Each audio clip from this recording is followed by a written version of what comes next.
আসসালামু আলাইকুম, কেমন আছেন সবাই? এই মুহূর্তে আমি আছি আমার গ্রামে। আর আজ আমি আপনাদেরকে নিয়ে যাব আমাদের এই গ্রাম বাংলার সোনালী একটা দৃশ্য দেখাতে। কিভাবে কৃষক ধান কাটে এবং ধান নিয়ে যায়, এগুলো প্রত্যেকটা বিষয় আজকে আমি আমার এই ভিডিওর মাধ্যমে তুলে ধরবো।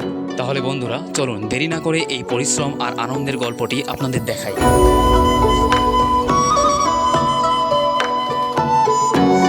চলুন বন্ধুরা দেখে আসি এই ঘোড়ার গাড়িতে তারা কিভাবে ধান নিয়ে যায়।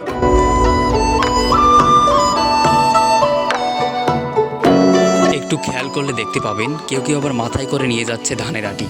এই ভারটাই হলো সারা বছরের পরিশ্রমের ফল একজন কৃষকের। এখন সময় ফসল তোলার, মাঠের চারপাশে এখন সম্পূর্ণ প্রস্তুত। এই হলুদ রঙই জানান দিচ্ছে এক একজন কৃষকের যে সেই কাঙ্ক্ষিত মুহূর্তটি এসে গেছে। অল্পক্ষণের মধ্যেই এই মাঠ থেকে ঘরে ফিরবে বাংলার লক্ষ লক্ষ মানুষের অন্ন।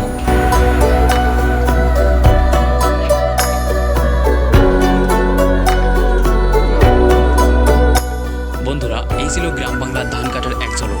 আমার সাথে এই সোনার বাংলার মাঠে থাকার জন্য আপনাদের অনেক অনেক ধন্যবাদ। ভিডিওটি ভালো লাগলে অবশ্যই একটা লাইক করবেন আর কমেন্ট করে জানাবেন কেমন লাগবে। গ্রাম বাংলার আরও সুন্দর সুন্দর দৃশ্য দেখতে আমার চ্যানেলটি অবশ্যই সাবস্ক্রাইব করতে ভুলবেন না। তাহলে ভালো থাকবেন, সুস্থ থাকবেন, আবারও দেখা হবে।